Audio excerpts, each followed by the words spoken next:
eu tive uma situação em que eu tive que, de certa forma, ter um amadurecimento muito precoce. Né? Foi assim, isso aí, deixa eu ver, isso aí foi há 20 anos atrás. Exatamente, eu tinha 17 anos, né? Meu pai era sócio de uma empresa junto com os irmãos dele, né? Uma empresa familiar, né? Bem tradicional, né? Que foi fundada pelo meu avô, inclusive. Uma empresa boa, que por um bom tempo forneceu bons resultados, né? Um bom sustento para minha família, né? Por exemplo, assim, na minha infância e tal, nós não éramos pessoas ricas e tal, mas nós vivíamos muito bem. Nós não tínhamos dificuldades financeiras, né? Então, não faltava nada. Só que com o passar do tempo, essa empresa tal não foi acompanhando, né, as mudanças de mercado, foi perdendo competitividade. Obviamente que teve alguns erros de gestão também, enfim, percepções equivocadas, o que é normal e tudo mais, né? E a sociedade ali começou a não se entender mais, né? E aquela sociedade entre irmãos foi se desfazendo. E nesse processo, a empresa já tendo menos resultado e tal, a empresa foi se descapitalizando, inclusive com a saída dos sócios, né? Foram saindo e tal, pagando um sócio aqui, pagando a parte deles, enfim, foi descapitalizando muito a empresa, né? E o resultado já no vermelho, enfim, começou a acumular dívidas. Até que ali no momento ali ficou somente mais meu pai e mais um dos sócios, né? E eu trabalhava, inclusive, né, na empresa já desde os 14 anos. Eu fui lá, tal, aprendi, já ia fazendo as coisinhas lá e tal, sempre, né, bem metido, né, curioso, né, bem metido. Então, e eu vi isso, né, mesmo muito jovem, mas eu vi isso acontecendo aos poucos, né. E, por exemplo, meu pai não era o administrador da empresa, então ele era mais a parte operacional, então também não tinha muita noção, né, de como isso acontecia e foi tocando e tal, né. Quem cuidava da parte administrativa era o outro sócio do meu pai, né.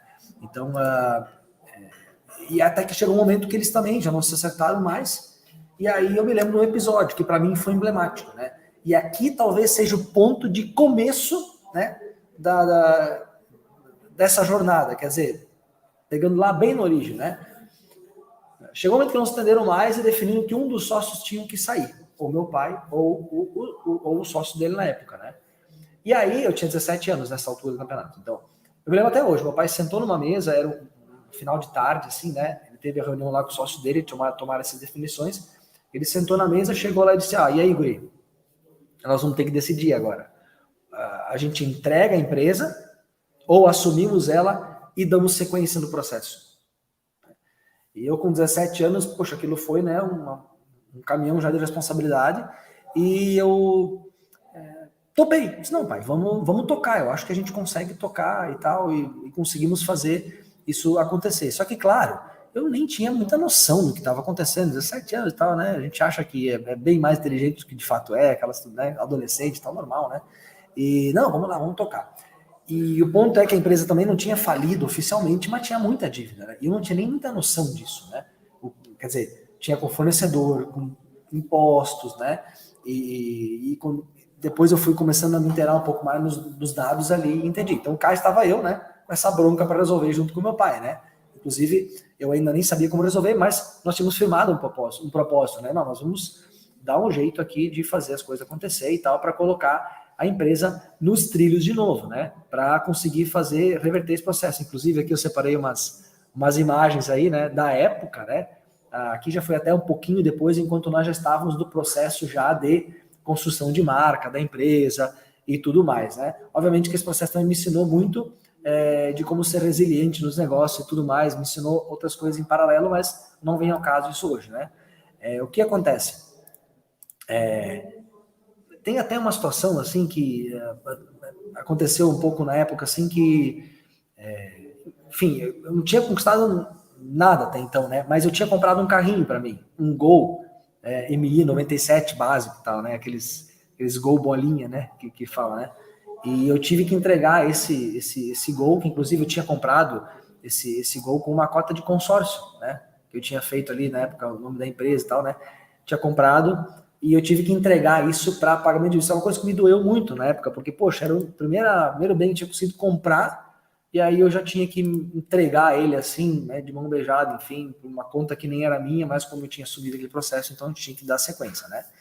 E, só que essas coisas todas me fizeram pensar, colocar algumas coisas na cabeça. Cara, olha só, eu pensava, como é que eu vou conseguir, né,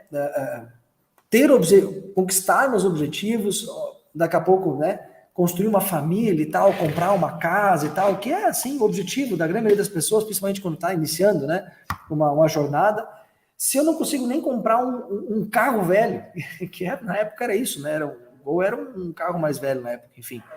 E eu não sobrava nada, tudo que a gente dava de receita era para pagar a dívida da empresa e tal, então a gente estava literalmente patinando, né? E aí, por isso que eu digo que isso foi propulsor, porque eu comecei, cara, vou ter que achar um jeito, né? E eu comecei a fuçar e a tentar encontrar alternativas, né? E aí o que acontecia? Por exemplo, assim, o que eu pensei na época, né? Olha, eu não tenho grana para poder estar investindo, né? Mas eu entendia que para conquistar alguma coisa eu tinha que pensar em investimentos, eu tinha que fazer alguma coisa nesse sentido. Eu pensei, olha, mas junto no fluxo, uma parcela eu teria que encaixar, tinha que acontecer. Não, pelo amor de Deus, não, uma parcela tem que encaixar nesse negócio. E foi o que eu fiz. Então, eu calculei lá algo que eu podia absorver, né, dentro do fluxo mensal, para começar a investir. E foi que então, fuçando lá, que é o que você falou de copo vazio, sem preconceito e tal, eu fui buscar estratégia, possibilidade de investimento que eu pudesse. Então eu comprei uma cota de consórcio de aproximadamente R$180 mil na época, para então comprar o imóvel. Olha, era 800 e pouco a parcela, algo assim, acho que 800, 850, 790, algo nesse sentido. Nem me lembro, já faz bastante tempo já, né? Eu disse, não, porque isso aqui eu tenho que pagar, porque senão, né? Até eu lembro que dividimos esse valor, né? Eu e minha esposa ainda, na época, minha namorada, hoje minha esposa, não, vamos pagar metade cada um aqui para a gente conseguir fazer esse processo, né? E vou ter que conseguir fazer, né? E era algo viável. E foi o que eu fiz. Então comecei a pagar as parcelas, né? E eu tava com aquela cabeça assim, olha, o pessoal diz, ah, mas meu, né, se não contemplar, eu tava pouco preocupado com contemplação, porque aquilo estava fazendo o quê? Eu precisava reservar, porque independente de quanto tempo levasse, com certeza levaria menos tempo do que eu juntar aquele dinheiro, quer dizer, não tinha como juntar dinheiro, enfim, aquilo era uma maneira de certa forma, juntar.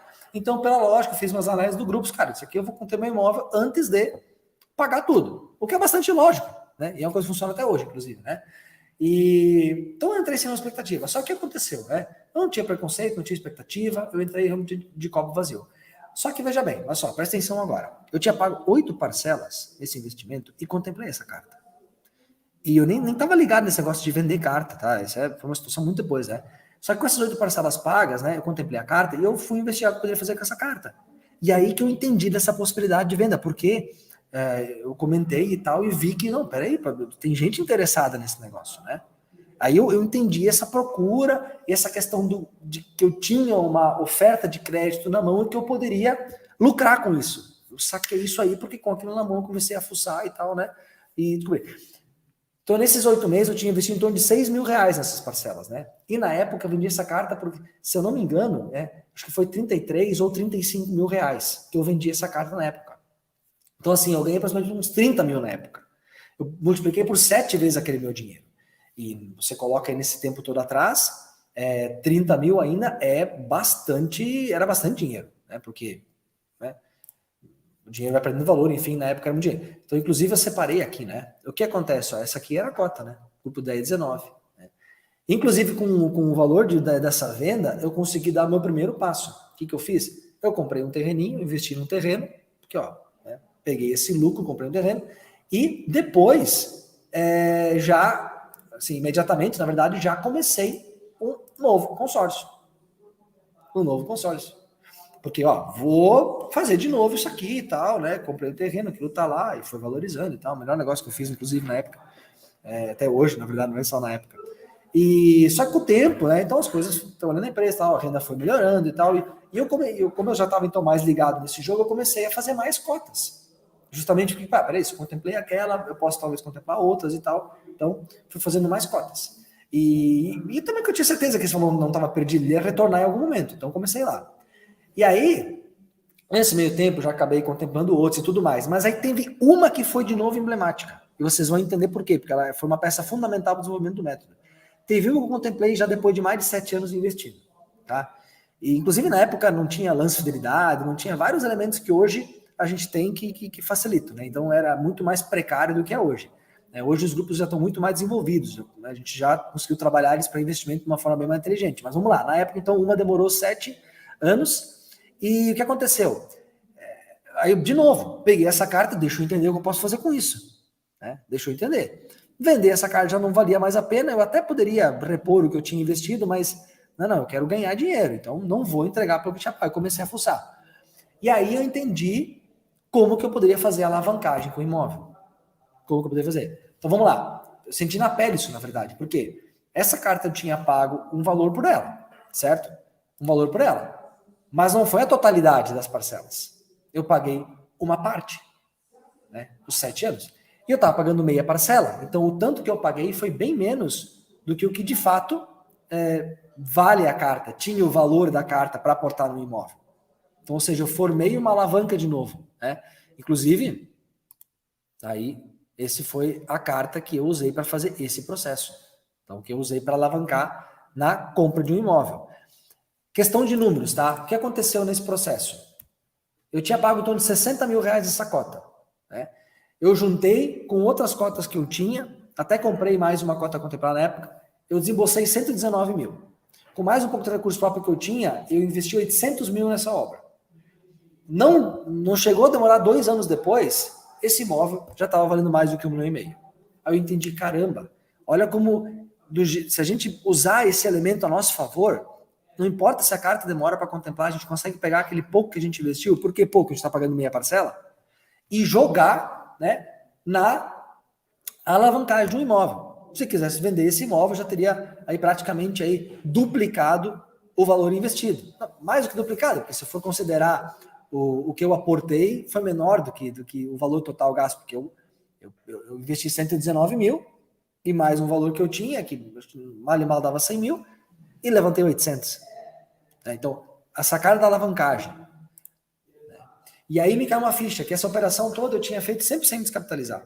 Porque os recursos de outros investimentos, naquele momento eu já estava começando a investir em outras coisas, eles continuavam alocados naquele modelo. Eu não precisava trocar, abrir mão de renda fixa, por exemplo, para, por exemplo, aportar no consórcio. Não, eu me dei conta que eram coisas complementares, né?